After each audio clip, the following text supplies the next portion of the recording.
यह कहानी राजस्थान के कोटा शहर की एक भूतिया हवेली के बारे में है।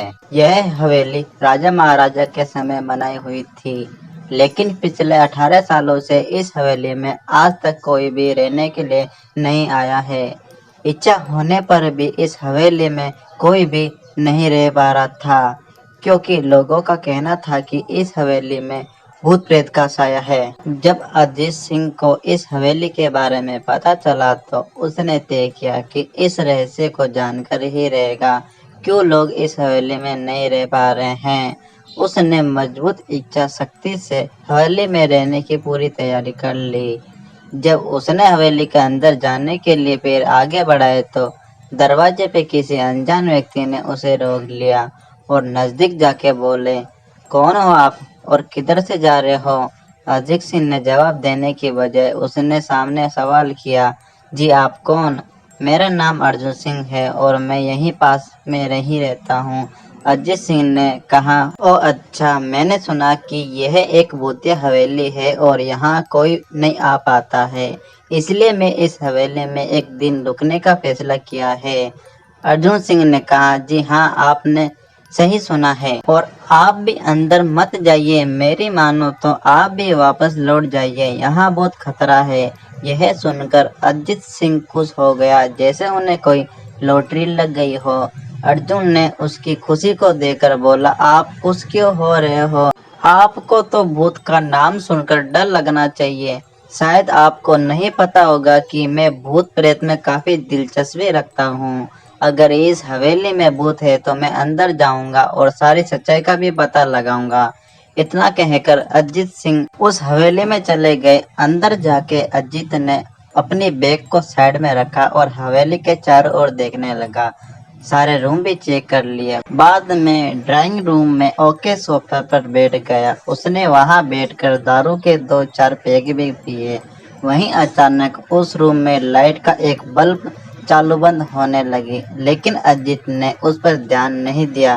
थोड़ी देर बाद दूसरा बल्ब चालू बंद होने लगा, फिर तो हवेली के सारे लाइट चालू बंद होने लगी। यह देखकर अजीत सिंह अपनी जगह पर खड़ा हो गया और संपूर्ण सचेत हो गया। अचानक उसके सामने एक छोटा टेबल हवा में उड़ने लगा। करीबन 6 फुट हवा में ऊपर जाके गोल गोल घूमने लगा और बाद में अजीत की ओर तेजी से आने लगा। अजीत ने तुरंत ही अपनी जगह बदल दी और दूसरी ओर चला गया। वो टेबल वहीं जाके गिरा जहां अजीत खड़ा था। अजीत कुछ समय समझ पाता, उतने में ही सोफे की सीट उसकी ओर आने लगी। वो जल्द खड़ा हो गया और छलांग लगा के दूसरी ओर कूद गया, जिसके कारण सोफा दीवार को टकराया और अजीत बच गया। अचानक सब कुछ शांत हो गया। अजीत ने चारों ओर सतर्कता से देखा और बड़ी आवाज से बोला, तुम जो भी हो सामने आकर से बात करो। वहीं एक परछाई उसके सामने आई। अजीत ने उस परछाई को देखकर बोला, कौन हो तुम और क्यों मुझे मारना चाहते हो? परछाई, तुम्हारी भूल के कारण। अजीत, मेरी भूल? मैंने कौन सी भूल की? परछाई, इस हवेली में आने की भूल। मैं किसी को भी इस हवेली में खुश नहीं देख सकता।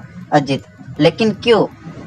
परछाई ने जवाब दिया, आज से 18 साल पहले इस हवेली के मालिक ने मुझे यहीं पर ही मार डाला था। मेरी कोई गलती भी नहीं थी। इस कारण की वजह से मेरी आत्मा इस हवेली में भटकती रहती है। मैं किसी को भी इस हवेली में नहीं रहने दूंगा, क्योंकि इस हवेली में मेरा खून हुआ था। इस हवेली में जो भी रहने के लिए आएगा उसकी मौत होगी। अजीत ने कहा, मैं तुम्हें अपनी असली रूप में देखना चाहता हूँ। तुम्हें मारने से पहले मैं तेरी यही इच्छा अवश्य पूरी करूंगा। और उस परछाई ने एक भयानक दरमियाना रूप ले लिया। उसका चेहरा इतना भयानक था कि अजीत भी एक क्षण के लिए डर गया था, लेकिन दूसरे ही क्षण में उसने अपने आप पर काबू पा लिया। बाद में उसने अपनी जेब में से सफेद पाउडर निकाला और उस भूत पर फेंक दिया। भूत के पाउडर पड़ते ही वो जलने लगा। बड़ी बड़ी ज्वालाएं उठने लगी। वो बहुत जोर से चिल्लाने लगा और बाद में पूरी तरह से जल गया। उसके बाद अजीत ने चैन से सांस लिया और वहीं सो गया। दूसरे दिन सुबह जब अजीत को सही सलामत हवेली से बाहर आते देख अर्जुन को आश्चर्य हुआ। अर्जुन ने अजीत से पूछा, तुम कैसे जिंदा हो?